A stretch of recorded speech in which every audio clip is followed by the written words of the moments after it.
The biting wind of late autumn was a cruel, persistent thing in the Cumberland Plateau. A cold, wet hand that pushed through the worn wool of Asa Blackwell's coat. It was November 1899, and the sky above the small, isolated township of Black Creek was a perpetual, bruised gray. The air smelled of damp earth, pine needles, and the faint coppery scent of the iron-rich soil Asa spent his life turning over. Asa, 43, and looking every bit of it with his deeply etched face and hands, permanently stained by graveyard grime, leaned heavily on the handle of his spade. The Black Creek Cemetery, nestled on a small rise overlooking the town, was his domain.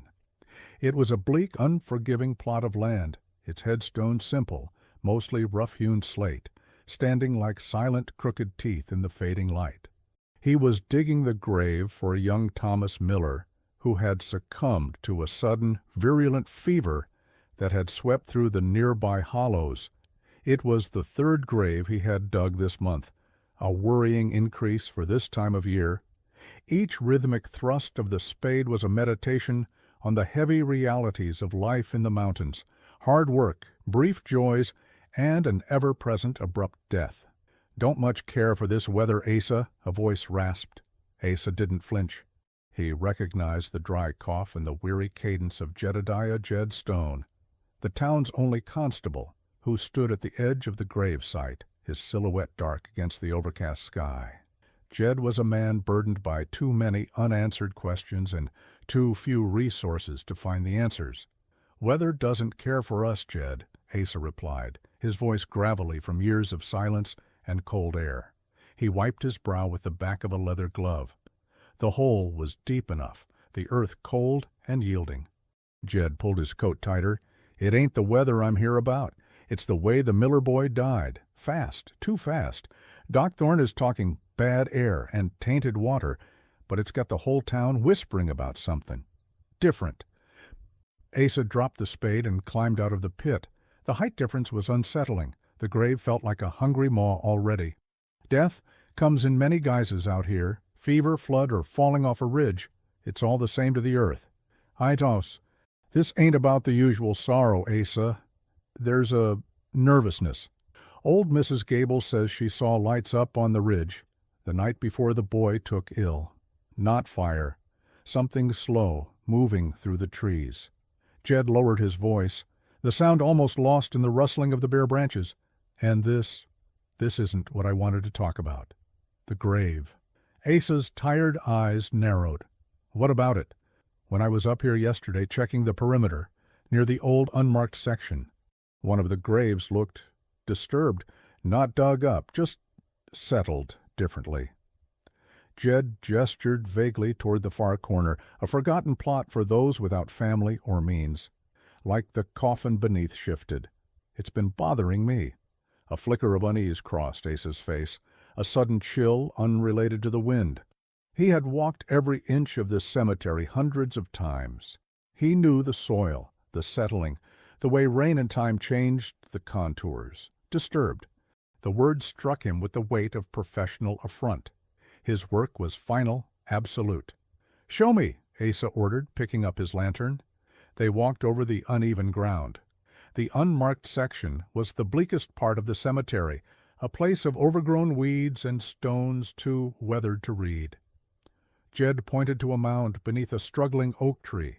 It was the grave of an unnamed itinerant worker who had died mysteriously back in the spring. The dirt mound was definitely lower than it should have been. A significant unnatural dip. More concerning, though, was a series of faint, irregular lines scoring the soil near the foot of the grave. They looked like shallow drag marks, almost completely obscured by scattered leaves. "That ain't settling, Jed," Asa murmured, crouching down, running his gloved fingers over the cold earth. "The ground here is too compacted, and that looks like something heavy was moved over it." "What heavy thing, Asa? The stone?" Jed asked, his hand instinctively resting on the pistol holstered on his hip. "A wild animal?" Asa shook his head slowly. The marks were too purposeful, too straight, in sections. They certainly weren't the aimless trails of a scavenging animal. they suggested, intent. "It's not an animal, and that stone is 50 pounds. No one moves it for sport." Asa stood up, his gaze sweeping the trees that lined the cemetery wall, suddenly feeling less like a custodian of the dead and more like a solitary watcher on a battlefield. Someone came up here. They did something, and it wasn't to pay their respects. The wind howled a little louder, sounding less like air and more like a distant, frustrated cry. The mystery was a palpable, cold presence settling deep in the lonely air of the plateau. Asa realized this was not just a case of a sunken grave. It felt like the beginning of something that could undo the fragile peace of Black Creek. He looked at Jed, his face grim. "We don't say a word about this, Jed. Not yet. The folks are already panicked. You cover the town. I'll watch the earth." Asa's commitment to the silence was a heavy, private thing. As he looked back at the fresh pit awaiting the Miller boy, and then at the strange, scored grave, a chilling thought took root. The dead were not resting. And if the dead were restless, the living were certainly not safe. The earth holds many secrets, and Gravedigger Asa Blackwell is about to uncover the terrifying truth buried beneath Black Creek. Don't miss a moment of this story. Hit the subscribe button and turn on notifications to follow this chilling 10-chapter journey of suspense and psychological horror. What do you think is hiding in the unmarked graves? Let us know in the comments. The chill of the secret clung to Asa Blackwell like the persistent mud of the cemetery. He spent the rest of that cold November night not resting, but sitting in his small, solitary cabin, a simple, weather-beaten structure nestled between the cemetery and the edge of the woods, staring at the flickering flame of his oil lamp. The image of the scored dirt near the unnamed grave was burned into his mind. He was a man who understood decay, but he did not understand violation. The following morning, the funeral for young Thomas Miller was a subdued, mournful affair. The Reverend Eldridge offered words of comfort that seemed thin against the biting wind and the heavy silence of the grieving family. Asa performed his duty with practiced solemnity, using thick ropes to gently lower the plain pine box into the ground he had prepared. The thud of the first shovel load of dirt hitting the coffin was the sound of finality, but for Asa it only marked the beginning of his vigil. Jedediah Stone, the constable, stood apart from the small crowd, his eyes constantly scanning the tree line, his presence a silent acknowledgment of the unspoken fear they shared. As the mourners dispersed, Asa intercepted Jed. "Any word in town?" Asa asked, leaning on the shovel, adopting a posture of casual exhaustion. Jed scratched his beard. "Whispers, always whispers. Everyone is scared of the fever, but the fear has a new edge now. They're talking about bad omens, things moving in the fog. Old Mr. Finch swore he saw a wagon without a driver on the road leading out of town late last night. Empty road, moonless night. Just an old man's nerves, Asa dismissed, though the detail of the empty wagon resonated with the idea of something being transported, something heavy. "Did you go back to the ridge? Check for any tracks near the back wall?" "I did. Nothing clear. The rain washed out anything useful. But I found this." Jed reached into his coat and produced a small, rusted metal object. It was a bent, serrated piece of steel, about the length of a man's finger, with a sharp, broken tip. It looked like a piece of a tool, perhaps part of a specialized shovel or digging implement, but unlike anything Asa used. Asa took it, his fingers assessing the cold, rough metal. "Not from my tools. My implements are all iron. This is different. Lighter." He turned it over. The break was old, but the corrosion looked recent, as if it had been buried and then newly exposed. "Where exactly did you find it?" "Tucked under the root of the oak, right next to the disturbed grave. It was like whoever was working there dropped it and forgot about it, or maybe it broke off whatever they were using." Jed's eyes met Asa's, the unspoken question hanging between them. What kind of work requires breaking a tool near a fresh grave? "Keep this between us," Asa said, pocketing the metal shard. "I'm going to spend the night up here. I want to see if whoever did this returns." Jed frowned, clearly reluctant. "Be careful, Asa. If someone is doing something unseemly with the dead, they're likely desperate or dangerous. I'll make a patrol in the late hours, swing by the road. That night, the cold bit deeper. Asa sat hidden inside the cemetery's small, decaying stone tool shed. The shed, usually filled with the scent of dried earth and linseed oil, was now permeated with the stale air of apprehension. He wrapped himself in a thick blanket, keeping watch through a narrow, grime-coated window that offered a partial view of the unmarked section. The cemetery was a black canvas, punctuated only by the occasional spectral glimmer of a white marble stone under the sliver of a crescent moon. The hours crawled by, marked only by the hoot of an owl and the relentless sigh of the wind. Asa focused on the silence, trying to distinguish the natural sounds of the night from any foreign disturbance. The psychological toll of the watch was immense. Every rustle of leaves sounded like approaching footsteps. Every shadow seemed to shift and coalesce into a human form. He was grappling with a purely human anxiety, the dread of the unknown and the fear of what men might do when they believe they are unseen. Around 2 a.m. a sound cut through the silence, not a rustle but a definite dull thump from the perimeter, near the far corner wall that bordered the deep woods, the very section where the itinerant worker was buried. Asa's heart hammered against his ribs. He silently picked up his heavy, seasoned oak walking stick, a sturdy, reliable defense. He waited, his breath shallow, listening.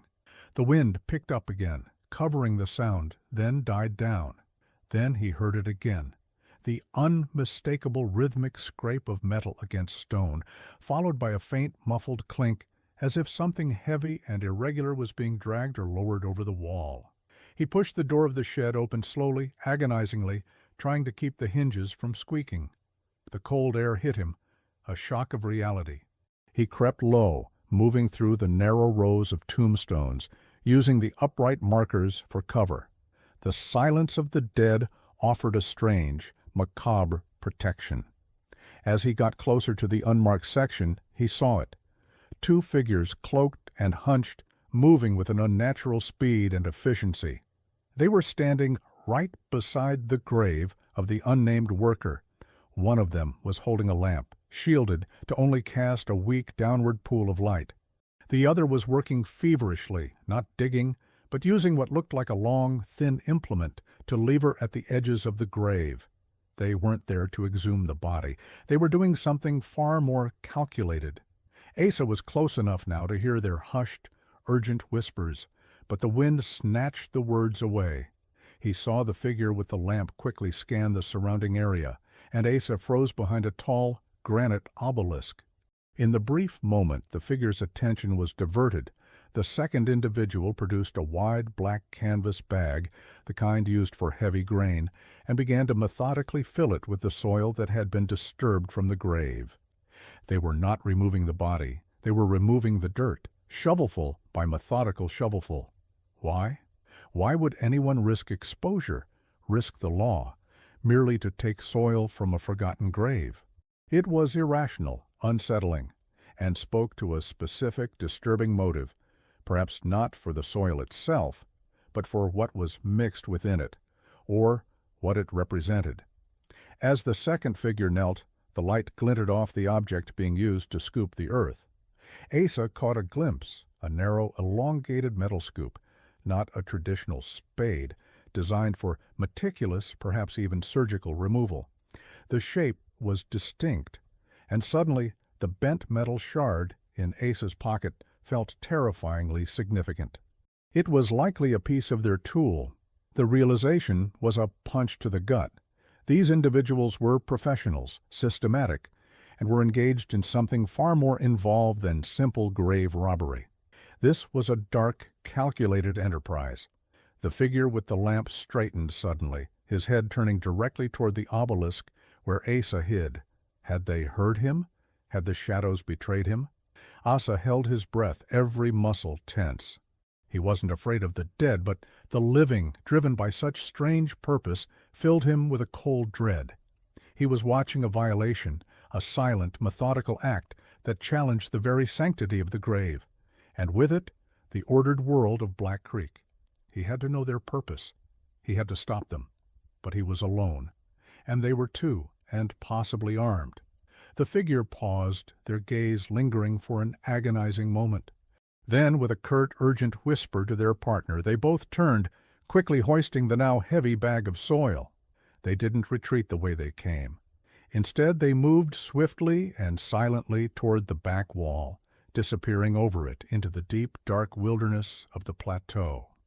Asa waited a full 10 minutes, every nerve on edge, before emerging from his cover.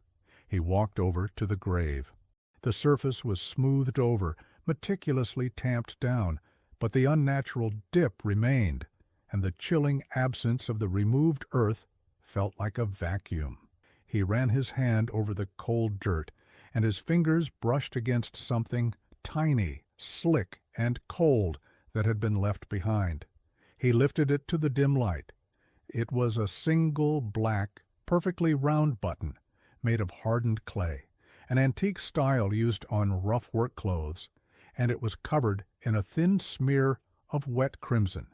Not soil. Something else. Something visceral. Asa stared at the button, the cold realization of the blood making his own pulse thud with sudden violence. The removal of the soil, the secrecy, the specialized tools, the blood, it all suggested a darker, far more dangerous purpose than grave desecration.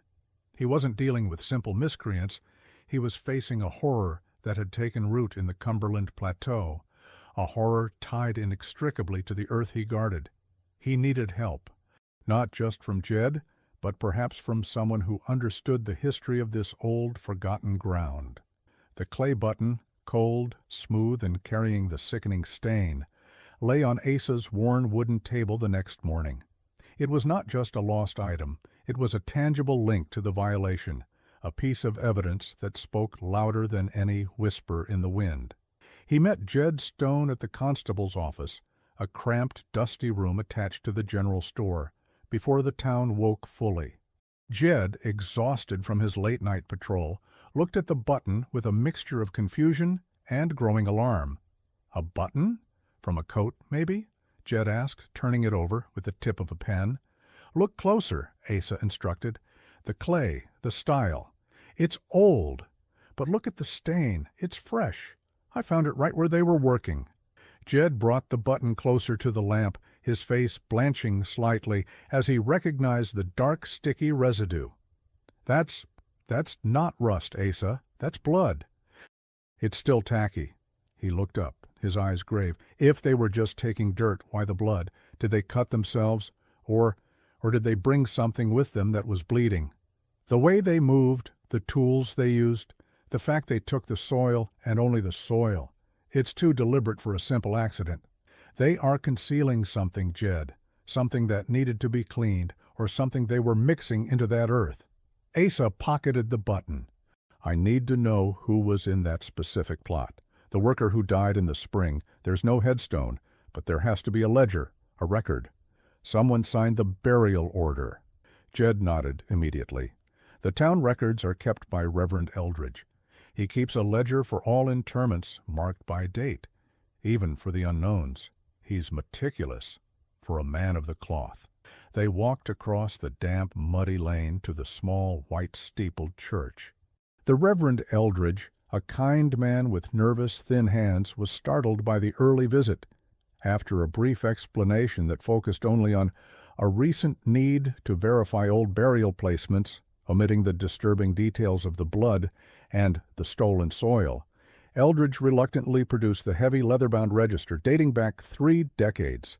Asa flipped through the stiff pages until he found the entry for late spring. Date, May 14, 1899. Name, John Doe, identified only as an itinerant laborer passing through. Cause of death? Accidental fall, implied from the high ridge near the old mill site. Plot Section G, Marker 4, unmarked. Witness order, Dr. Elias Thorne. The name Dr. Elias Thorne immediately drew Asa's attention. Dr. Thorne was the town's physician, a respected man who had arrived in Black Creek about 5 years prior. He was a quiet, almost reclusive figure, known for his modern, some said too modern, surgical techniques, and his often cold, clinical demeanor. "Dr. Thorne signed the order?" Asa asked, his voice low. "Yes, well, it was an accidental death with no next of kin. Dr. Thorne handled the inspection and the official documentation for the county." "Standard procedure for an unknown," the Reverend explained, his eyes darting between Asa and Jed, sensing the tension. "Thank you, Reverend. That's all we needed," Jed said, pulling Asa away. Outside, the mystery deepened. "Why would the doctor's name being on the ledger matter, Asa?" Jed asked. "Dr. Thorne has access to things others don't, specific tools, specific knowledge. And he signed the certificate for the man who supposedly died from an accidental fall, right near where we found those tracks." Asa's gaze was fixed on the town below, specifically the small clapboard house that served as Dr. Thorne's clinic and residence. If those figures in the cemetery were collecting soil, and if they used a specialized implement, who in Black Creek has that kind of specialized digging tool, the kind you might use for medical or anatomical work? A doctor or an apprentice, Jed mused, rubbing his chin. But Thorne is meticulous. He wouldn't leave a piece of a tool behind, unless he wasn't alone. Or he was rushed. "Exactly," Asa said. "And what could a doctor want with the earth surrounding an anonymous body from an accidental fall?" The question lingered, cold and dark. They needed to know more about the deceased man, the itinerant laborer. An accidental fall on a high ridge was common, but in this context it felt too convenient. Asa decided to act alone, using the one advantage he had, his intimate knowledge of the physical world of Black Creek. He went not to the doctor's office, but to the site of the man's supposed death, the old abandoned mill high on the ridge. The climb was steep and muddy. The mill was a skeletal structure of rotten wood and rusty gears, long silent. Asa found the spot where the man allegedly fell. It was a sheer drop. No one who fell here would survive, and the body would be severely broken. He spent an hour meticulously scouring the muddy bank at the foot of the ridge. He found nothing, no scrap of clothing, no sign of a struggle, no broken branches that would indicate a violent plunge. But then he noticed something subtle, almost invisible, at the very edge of the deepest mud puddle, partially obscured by moss. It was a small, almost perfectly circular impression, too regular to be a natural depression. It was the mark of a boot heel, not a rugged work boot, but a finer, more structured leather boot, the kind a professional, like a doctor, might wear. And there was a clear, small line of mud next to it that showed where the heel had slipped slightly, as if someone had been struggling to maintain their footing. But the most disturbing detail was the placement of the print. It was not at the bottom of the fall, where a man would land. It was at the top of the ridge, near the precarious edge. Asa straightened up, his heart pounding with cold certainty. The itinerant laborer had not fallen from the ridge. Someone had been standing on this very spot, wearing fine boots, and they had been struggling. The victim was already dead when he was buried. The cause of death was not a fall. The burial was a cover-up, and now the perpetrator, likely the man in the fine boots, was returning to the grave, not for the body, but for the soil. Asa knew then that the doctor, Elias Thorne, was their only lead. His clinical distance, his knowledge, and his signature on the ledger now painted him as the central figure in a grim and meticulously planned operation. The realization was a heavy weight, the beginning of a truly horrifying psychological confrontation. He had to face the possibility that the man who healed the sick was also capable of the most unsettling kind of violence. Asa returned to Black Creek Cemetery, the boot print seared into his memory, the weight of his suspicion almost unbearable. He had to be methodical. Accusing the town doctor without concrete proof would only cause chaos, which was the opposite of what he and Jed needed to contain this dark development. He sought out Jed, finding the constable wrestling with a broken lock on the town's small jailhouse, a minor task that provided Jed a much-needed distraction from the growing tension. "I was wrong about the laborer," Asa stated without preamble, showing Jed a rough sketch of the boot print and explaining the location. "He didn't fall. Someone was at the top of that ridge wearing fine leather boots, struggling to hold something or someone heavy before pushing them over. This wasn't an accident. It was murder, or at least disposing of a body after a suspicious death."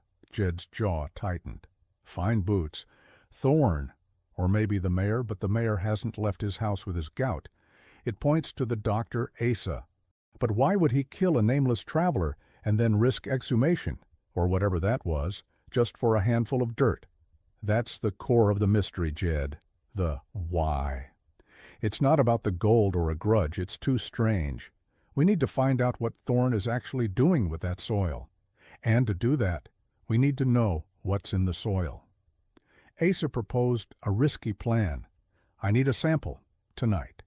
I'll go to the grave, take a small, inconspicuous amount of the disturbed soil, and then you take it to someone outside of Black Creek. Someone in the city who can analyze it. A botanist, a chemist, anyone who can tell us what unique properties this earth has." Jed was resistant. "That's tampering with evidence, Asa. And if Thorne catches you, he's a respected man.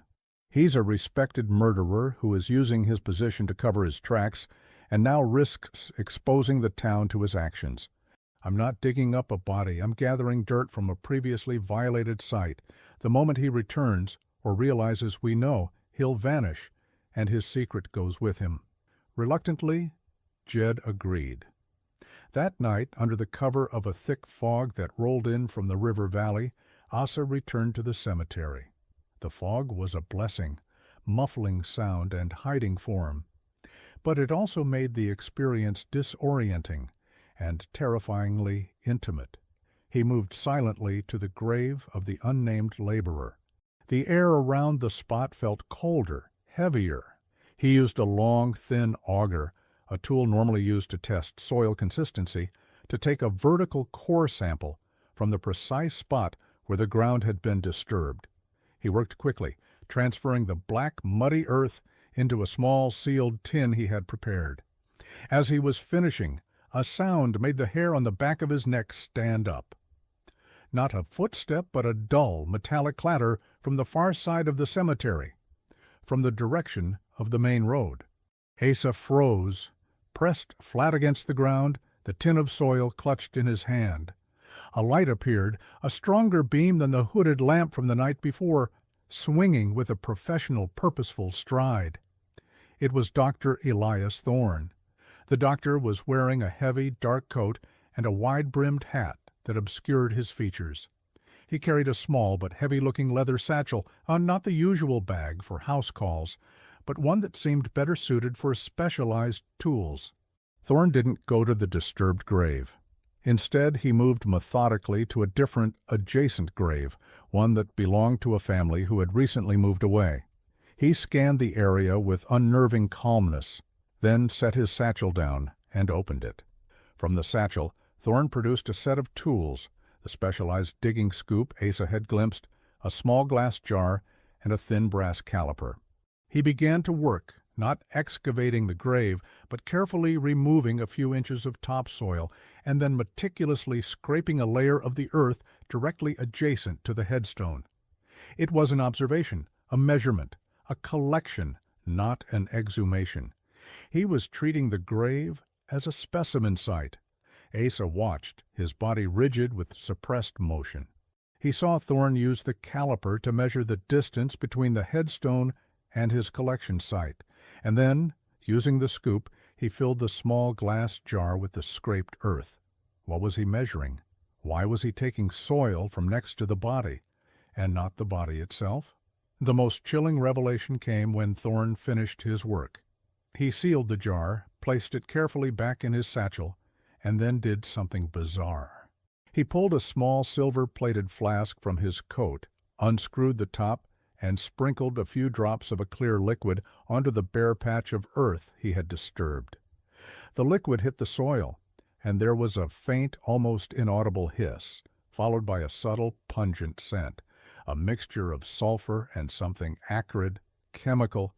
Thorne then quickly covered the spot with a handful of clean, pre-collected leaves, erasing his presence with scientific efficiency.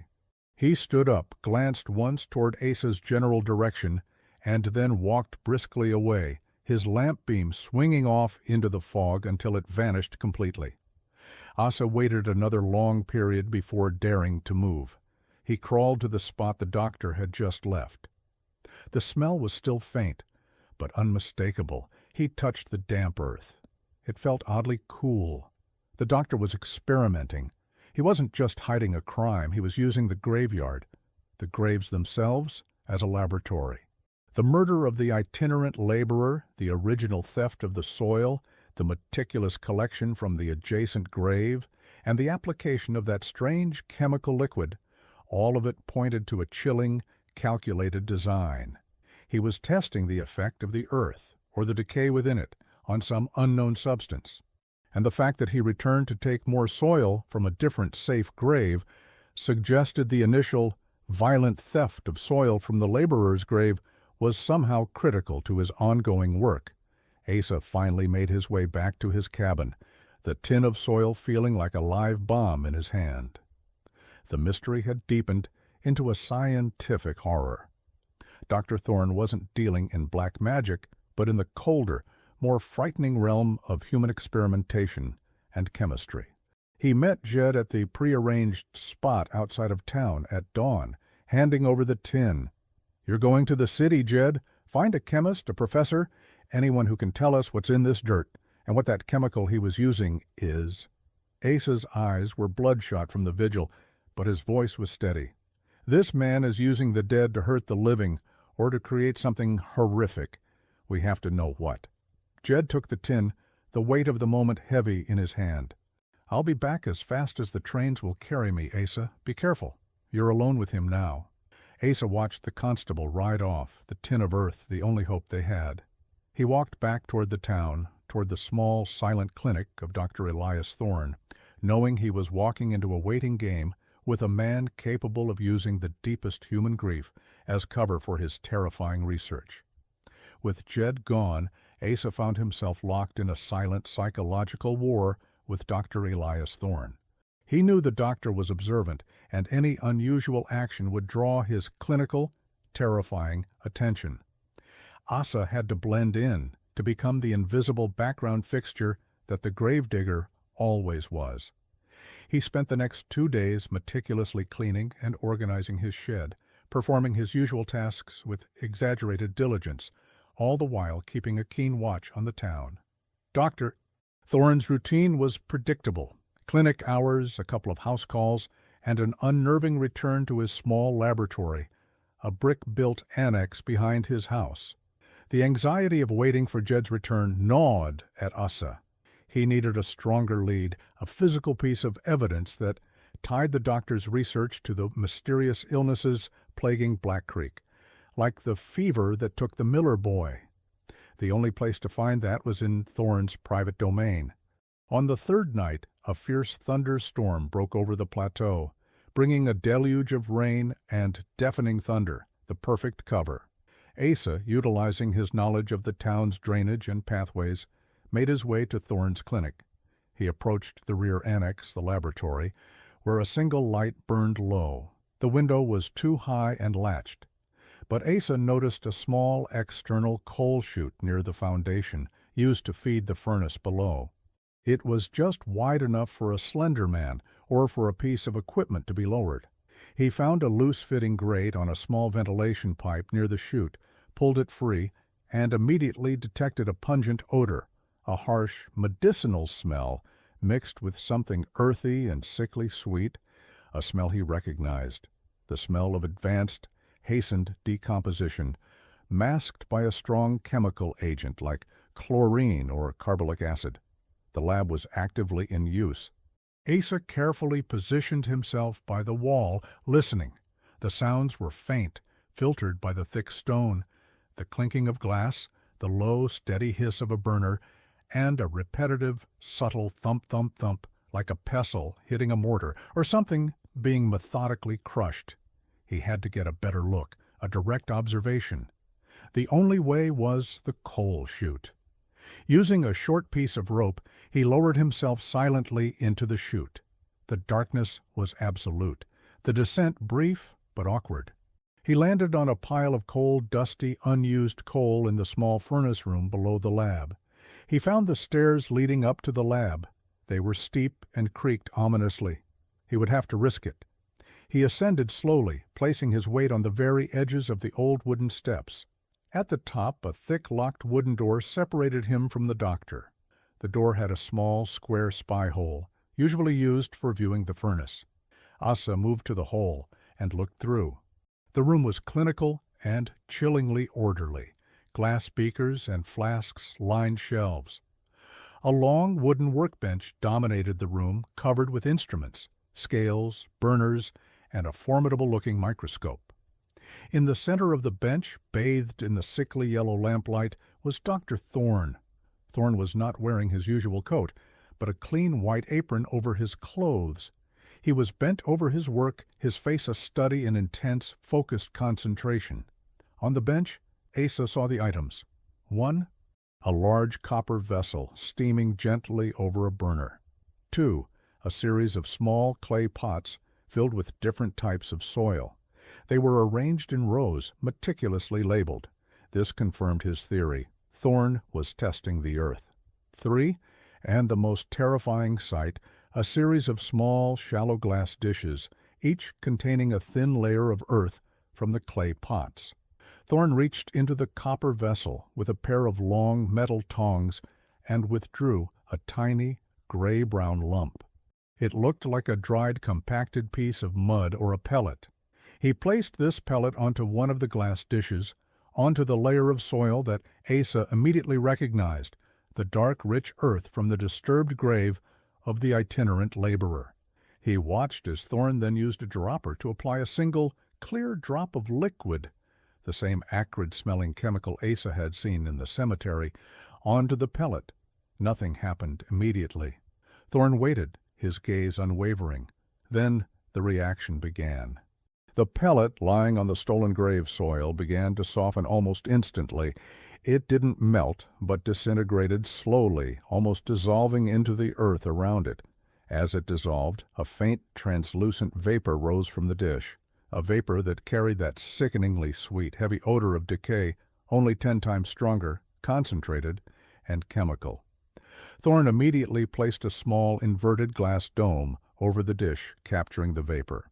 He then quickly connected the dome to a long, thin rubber tube that led to a complex glass apparatus on the far side of the bench, a vacuum pump or condenser. The purpose was horrifyingly clear. Thorne was processing the earth to isolate and concentrate a highly volatile element of decomposition, a chemical compound he was somehow creating or extracting from the decay process, aided by the soil's unique properties. Asa realized the terrifying implication. The earth from the laborer's grave was the catalyst. It wasn't just any dirt, it was earth surrounding a body that had been exposed to the mysterious chemical before burial, perhaps the clear liquid Thorne had applied that night. Thorne was collecting the earth that contained the reaction. His attention shifted to the second chilling element on the workbench, several dozen small, empty, clear glass vials lined up neatly, and next to them a tray of tiny, dark, compacted pellets, identical to the one Thorne was testing. Thorne was not just researching a process, he was mass-producing a concentrated chemical agent derived from decay. The thudding sound from the street, a sudden, sharp thunderclap, jarred the doctor.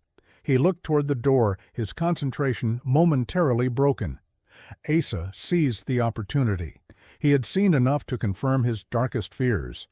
The doctor was creating a volatile, possibly toxic or disease-spreading compound from human remains, and the specialized soil from the grave was the key ingredient. This was the source of the fever that killed the Miller boy. Not bad air, but a carefully deployed, concentrated chemical agent. He eased himself back down the stairs and into the chute. As he was pulling the grate back into place, the lock on the back door of the clinic turned. Thorne was leaving the lab. Asa flattened himself against the wet, cold wall as the doctor stepped out, holding a lantern against the pounding rain. Thorne wasn't heading to the clinic.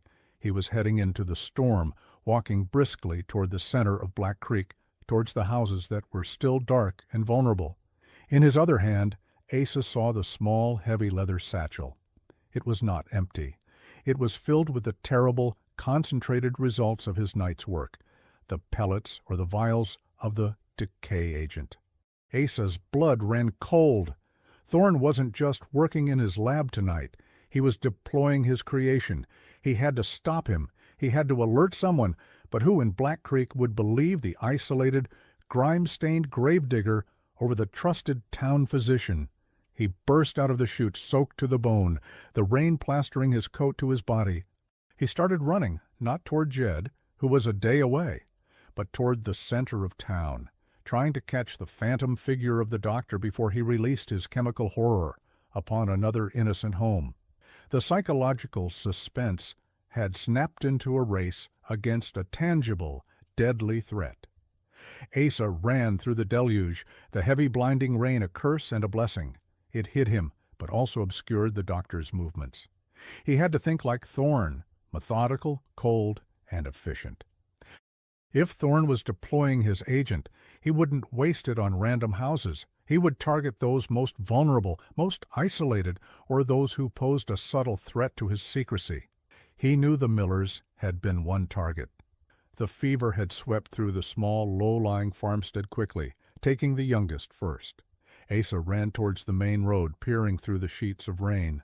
He caught a glimpse of a faint, moving light, Thorne's lantern, heading toward the west end of town, the oldest, most dilapidated section. This section housed the families of the mine workers and the day laborers, people who would not be missed, whose deaths would be attributed to poor conditions, disease, or bad luck. As Asa approached the line of rough plank houses, the light vanished behind a cluster of dark trees. He slowed, breathing heavily, the adrenaline burning in his chest. He moved from shadow to shadow, listening not for footsteps, which the rain drowned out, but for the slightest unnatural sound. He finally located the doctor near a small, isolated cabin belonging to the Henderson family, a single mother and her 3 small children. He watched from the dark shelter of an abandoned woodshed, his eyes locked on Thorne's actions. The doctor was kneeling beside the small, rickety front porch. He was using a long, slender tool, not a digging implement, but a surgical-looking probe, to carefully push something small and hard into a crack between the floorboards. It was one of the tainted pellets. Thorne then used the silver flask to apply a small drop of the clear, acidic liquid onto the pellet, ensuring it would begin to react to release its concentrated, sickening vapor into the confined space of the small home, silently, efficiently, and lethally. As the doctor straightened up, Asa made his move. He emerged from the shadows, his voice a ragged shout over the noise of the storm. "Thorne, stop!" The doctor whirled around, dropping the flask, which shattered on the wet ground, the pungent, sulfuric smell briefly cutting through the rain. Thorne's face, illuminated by his dropped lantern, was pale and devoid of surprise, only a cold, terrifying calculation. "Blackwell," Thorne stated, his voice calm, chillingly measured. "I should have known the graveyard keeper would be the first to disturb my work." "Your work? You call this murder?" Asa advanced slowly, his heavy oak stick held horizontally in front of him. "The Miller boy's fever wasn't bad air. It was you. You're spreading disease, using the dead to poison the living." Thorne did not deny it. He simply adjusted his coat. "I am correcting an imbalance, Asa. This town is a petri dish of disease and ignorance. I am merely accelerating the inevitable, but doing so scientifically, using the very essence of decay to understand immunity." "Immunity?" Asa scoffed. "You killed that laborer, the one on the ridge, to get the initial source material. Why? Why that specific man?" The doctor actually smiled, a thin, humorless curve of the lips. The man was a derelict, a burden, but his body, it contained a unique resistance. I needed the specific culture of decomposition from his remains to stabilize the volatile compound. The soil, Asa, is the perfect medium. It holds the history, the microbial map. The original grave was the first sample collection point, the source. I had to go back to retrieve the rest of the soil to continue my inoculation trials. Inoculation trials. The horror was complete.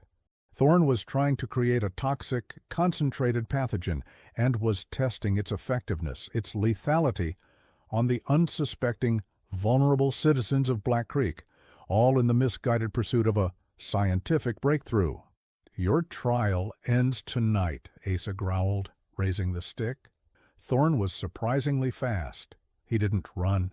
He reached into his satchel and in a flash of silver produced a small, shining surgical scalpel. "Stay back, Gravedigger," Thorne warned, his voice taking on a harder, clinical edge. "You understand nothing of this process. You touch the earth. I understand what's in the earth. This is a fragile compound. You interfere, and I will be forced to administer a dose you cannot survive." The doctor feinted with the scalpel, then turned and bolted, not toward the road, but cutting through the dark, muddy yard toward the dense thicket of trees at the back. Asa, driven by the immediate threat to the Henderson family, hesitated for a vital second. He rushed to the porch, found the tiny crack, and frantically scraped at the floorboards with his fingers, trying to remove the pellet. He felt the soft, quickly dissolving object and pulled out a sticky, pungent lump of dark earth. He crushed it under his heavy boot on the wet ground, neutralizing the threat. The delay, however, was fatal to his pursuit. By the time he looked up, Thorne was gone, swallowed by the thick woods and the storm. Asa stood in the rain, panting, the smell of the destroyed pellet and the broken flask heavy in the air. He had saved one family, but the doctor was loose, armed, and carrying his terrifying vials of chemical death. He had to get help. He turned and ran toward the nearest source of life, the town square, where the faint light of the public house still shone. He needed to alert the few remaining townsfolk, and most importantly, he needed to find a weapon capable of stopping a man who saw human life as a mere experiment. He was just a gravedigger, but he was the only line of defense Black Creek had left against its own healer.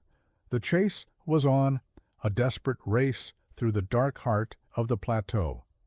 The townsfolk, huddled in the dim, smoky light of the Stone and Barrel public house, looked at Asa as if he were a ghost.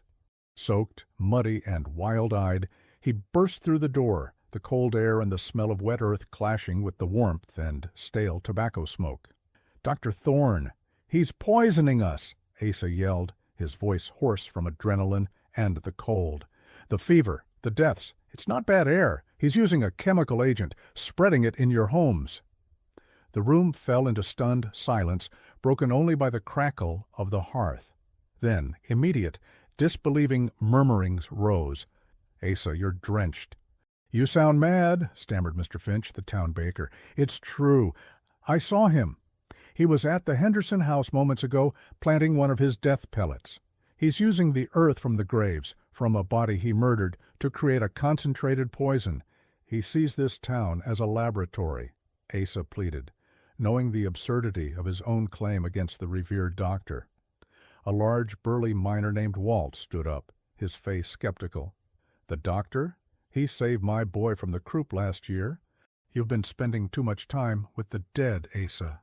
Jed Stone is on his way back from the city with proof. I've seen his lab. I've seen the vials. He was at the cemetery digging up the soil to fuel his madness." Asa knew his words were failing. He was the perpetual outsider, the man of the margins.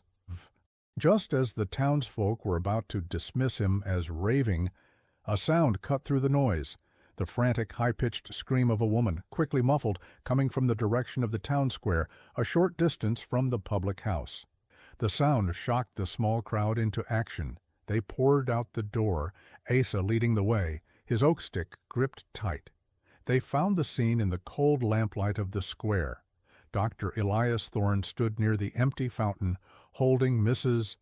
Albright, the town librarian, in a terrifying grip. The terrified woman was struggling, her hand clamped over her mouth. Thorne was holding a piece of white cloth, a handkerchief, that he had clearly been trying to force over her nose and mouth. Thorne's calm was shattered. His eyes were wide, desperate, and dangerous. The satchel lay open beside him, and the white pellets were visible, spilling out onto the muddy ground. "He tried to make me smell it, that awful, sweet smell." Mrs. Albright finally managed to gasp, pulling free and stumbling away, pointing at Thorne. He was talking about making us immune.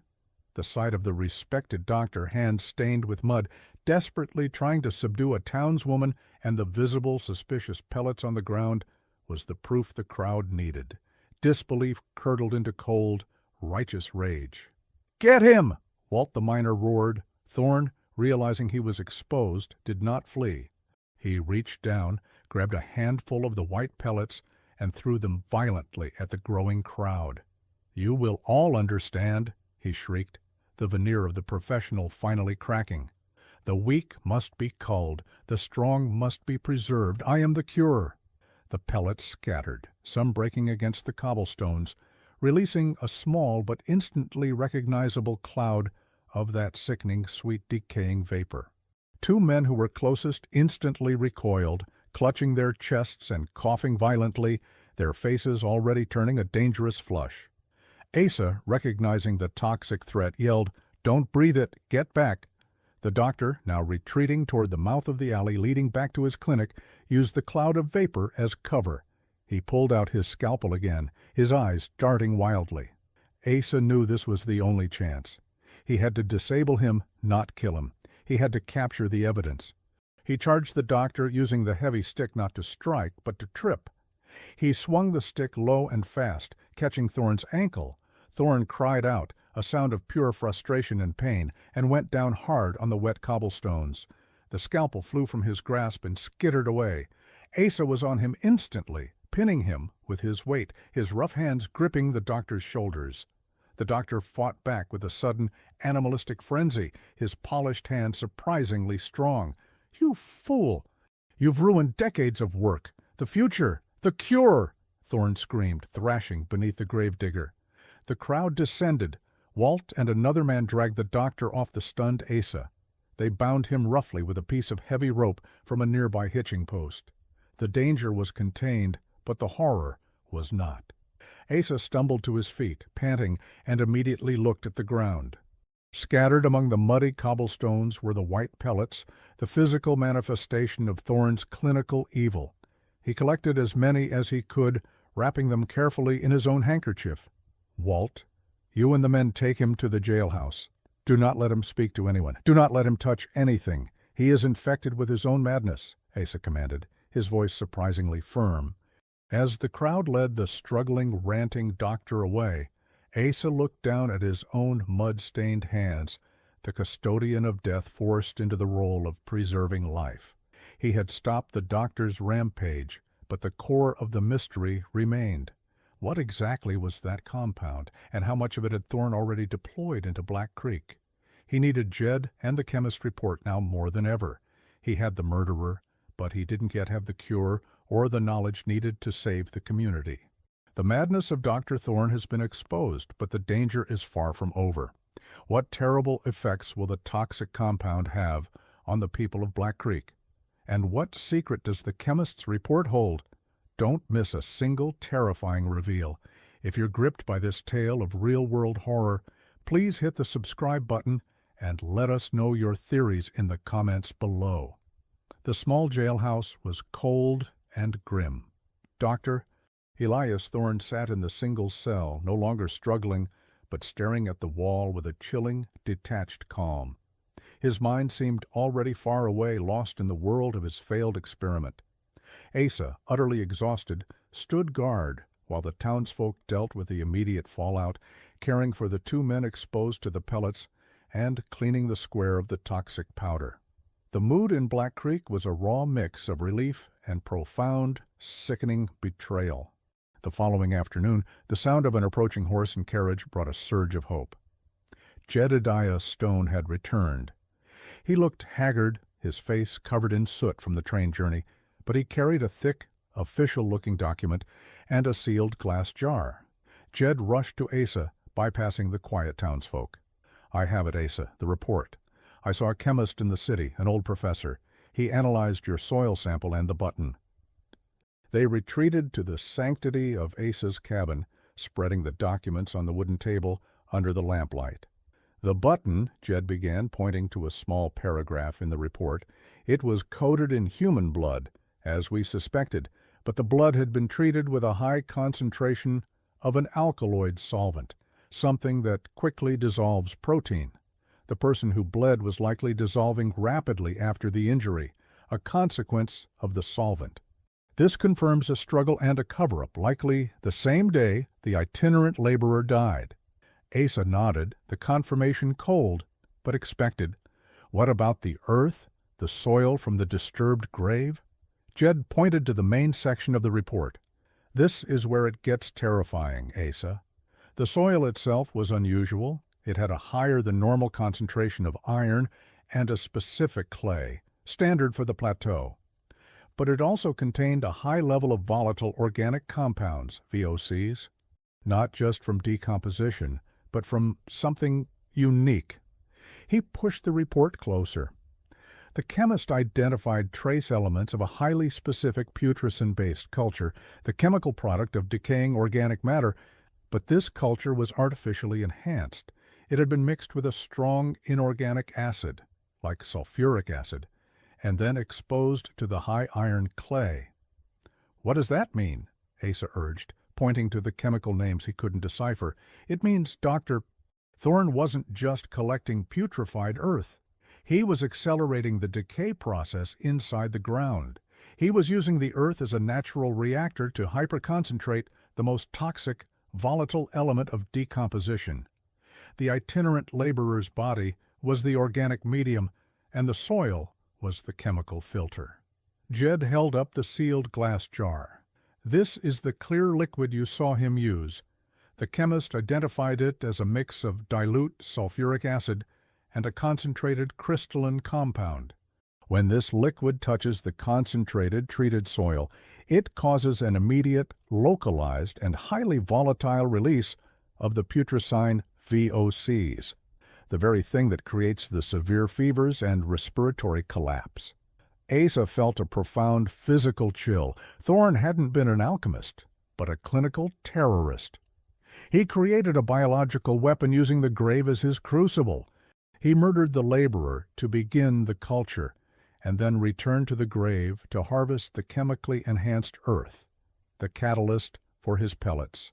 Exactly. And the most chilling part, Asa, is the pellets. I had a few of the scraps analyzed. The pellets are almost pure, desiccated putrescine culture capable of being stored indefinitely.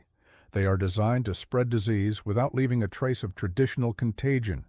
The resulting illness mimics common natural fevers, allowing the doctor to remain above suspicion. Asa stared at the report, the scientific language lending an air of absolute horror to the doctor's actions. He was creating selective plagues, testing the lethal dose on the poorest, the most vulnerable, to develop, what? A vaccine for the rich? That's what he told the chemist who examined the samples, that he was working on a universal immunity vaccine, and the first phase required testing the lethality of a concentrated natural poison. He claimed he was sacrificing a few for the many, the classic madman's justification. The psychological burden on Asa was heavy. He had spent his life dealing with the natural cycle of death. Thorne had perverted that cycle into a weapon. We have to know how much he deployed, Jed. How many homes did he target besides the Miller and Henderson families? We need to find the inventory of his lab before he can destroy it. They rushed back to the jail. Thorne, still sitting silently, looked up as they approached. "You have your answers, Gravedigger," Thorne said, his voice flat, almost pedagogical. "The report. Did they marvel at the efficiency? The elegance of using the Earth's natural properties? Where are the rest of the pellets, Thorne? And who else did you target?" Asa demanded, leaning into the bars. Thorne chuckled, a dry, unsettling sound. "The pellets, they are secure. As for the targets, I used the demographic data of the local census, correlating it with the records of the most chronic sufferers of influenza and coughs. Why waste the compound on the robust? No, I focused on the statistically frail, the ones the town would simply attribute to natural causes. "Give us the list. People are dying," Jed shouted, shaking the bars. Thorne simply looked at them with pity. "You think a list matters? The process is already underway. The pellets I deployed tonight were only the first wave, my complete inventory. It's hidden where only I can retrieve it. You have the man, but you do not have the cure, nor do you have the complete threat." He tapped his temple. "The information is locked away here, and I will not give it to men who interfere with scientific progress. I will wait. You will need me. The town will beg for my cure." Thorne leaned back, a faint, mad smile of superiority returning to his face. The confrontation had confirmed everything. They had stopped the man, but the seeds of his horror were already sown in the soil of Black Creek.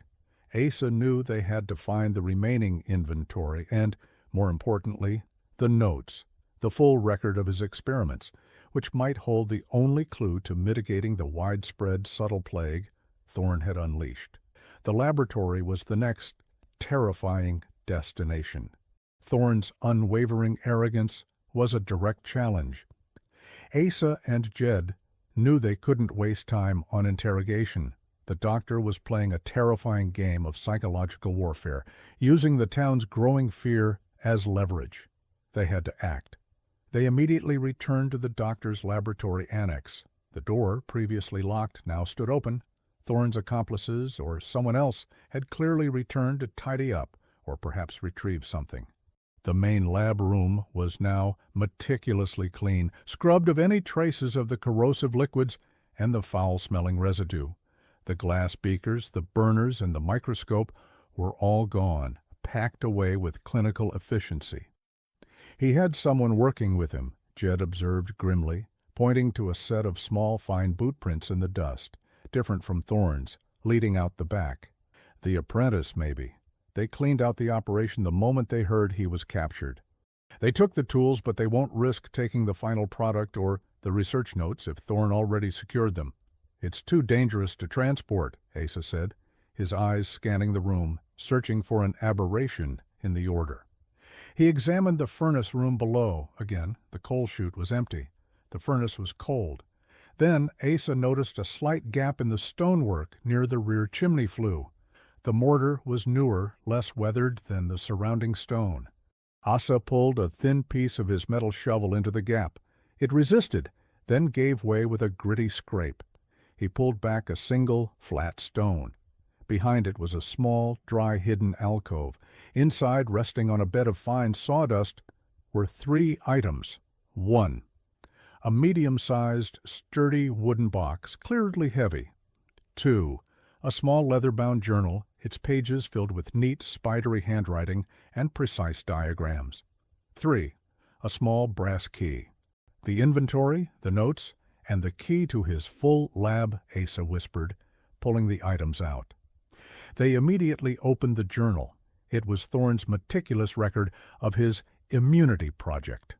The handwriting was scientific, but the content was chilling. It detailed the murder of the itinerant laborer, referred to only as Subject Alpha, the process of using the sulfuric acid to accelerate decay in the grave, and the final creation of the putrescine pellets, Poik.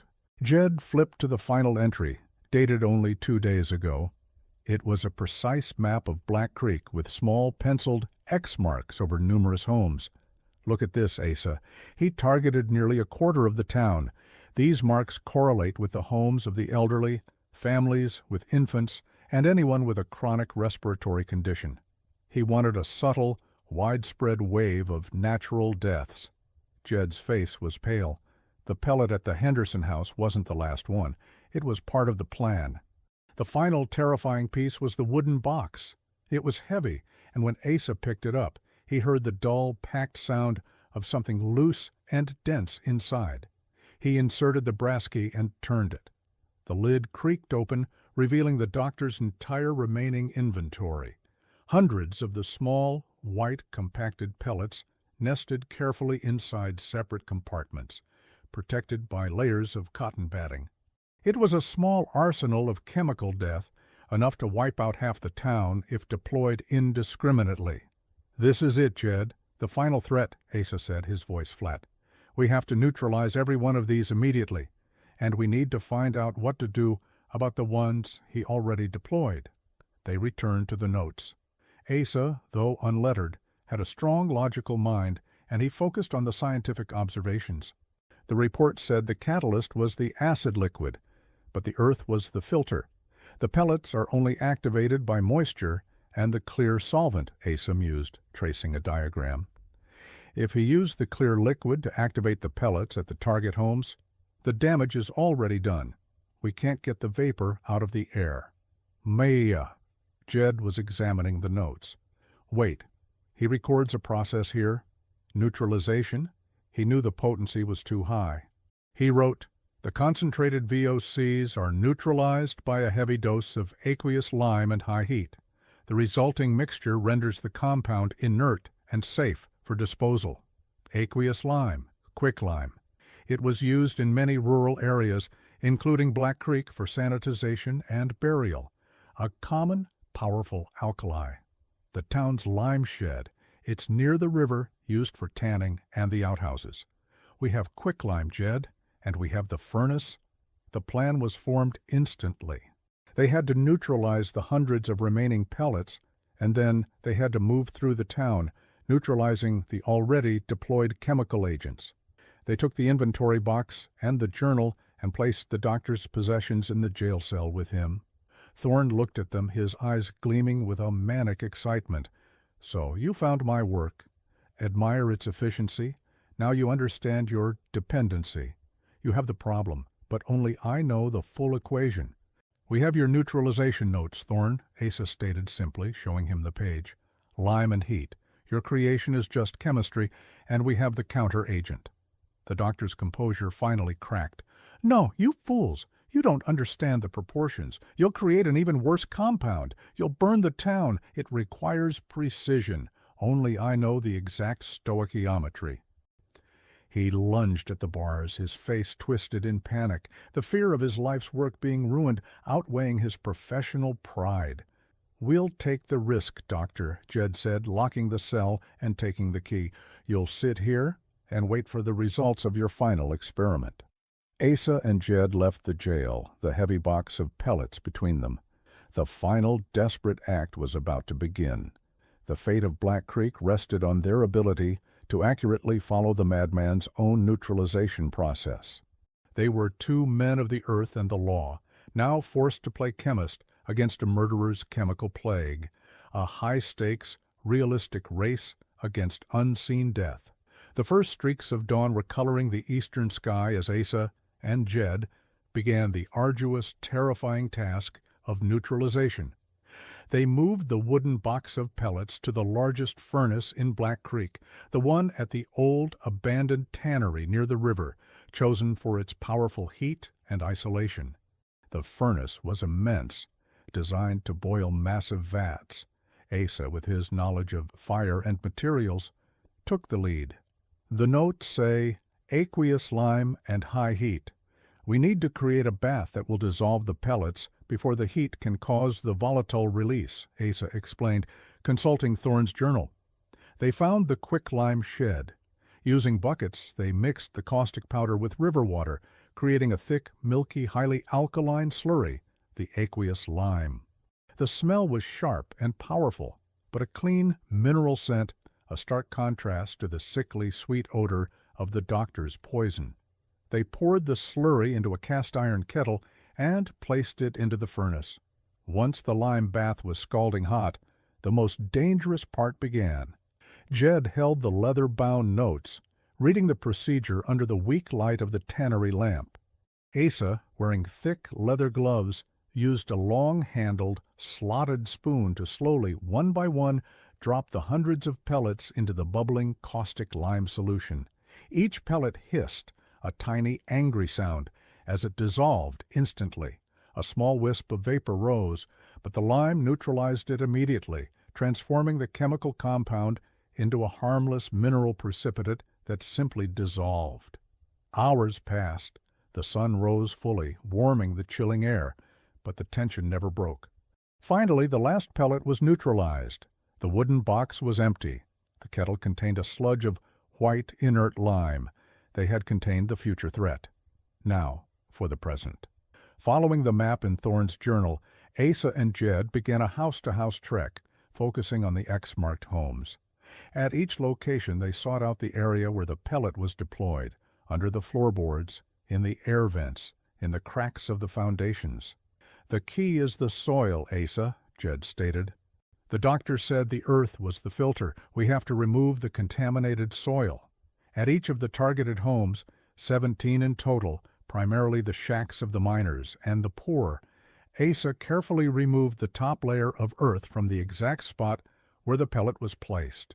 He used a tiny, narrow trowel to lift the contaminated soil, placing it into a thick canvas bag. He then replaced the earth with a generous amount of fresh, inert quicklime, sanitizing the area. It was meticulous, slow, back-breaking work. A true gravedigger's penance for the doctor's perversion of the earth. At the Miller boys' home, Asa found the primary source, a larger cache hidden beneath the porch. He spent a full hour neutralizing the infected earth, working in silence. As the day waned, they finished the last home. Exhausted and covered in lime and mud, they returned to the tannery. They dumped the bag of contaminated soil into a high-heat section of the furnace, burning it to ashes, rendering the chemical threat completely inert. The physical horror was over. The psychological horror remained. They returned to the jailhouse. Dr. Thorne, hearing the commotion outside, had been pacing his cell like a caged animal. When he saw their faces, exhausted but victorious, his final collapse was complete. The stoichiometry. You got it right, you ruined it. All the precision, the elegance, lost to brute force and shovel work, he wailed, clutching the bars. "It's done, Doctor," Asa said, meeting the man's eyes with a rare, cold intensity. "Your plague is gone. Your work is over. The earth remains the earth, and you are just a murderer, not a god of science." Thorne sank onto his cot, defeated. "I was the future of medicine, and now I am just a footnote in a wretched little town." Jed took a heavy breath, the weight of the last 4 days finally lifting. "The court will deal with the footnotes. We'll send word to the city first thing tomorrow. They'll send a proper marshal and a full medical team to assess the contamination and handle Thorne's transport." Asa looked at the defeated, pathetic figure of the doctor. He had been a monster of cold, calculated logic, but his humanity had failed him. His fear of being wrong, of being irrelevant, had driven him to a madness that was all too real. The horror in Black Creek was not supernatural. It was merely human hubris, the darkest kind of science. Later that evening, Asa sat alone in his cabin, the lamplight casting deep shadows. The terrifying elements of the story were now solved. The mystery of the violated grave, the suspense of the doctor's actions, and the horror of the chemical plague.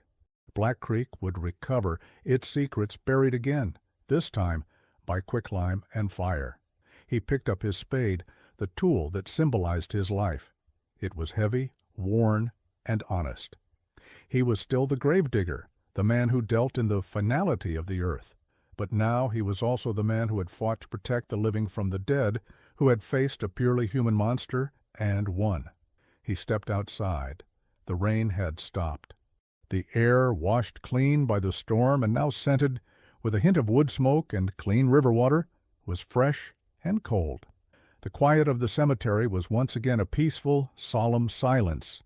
The dead were finally at rest, and thanks to the gravedigger, the living had a chance to rest too. The story of the gravedigger Asa Blackwell and the horrors he uncovered in the earth remained a chilling, unspoken truth, a testament to the fact that the most terrifying evils are not found in ghosts or shadows, but in the cold, methodical calculations of men.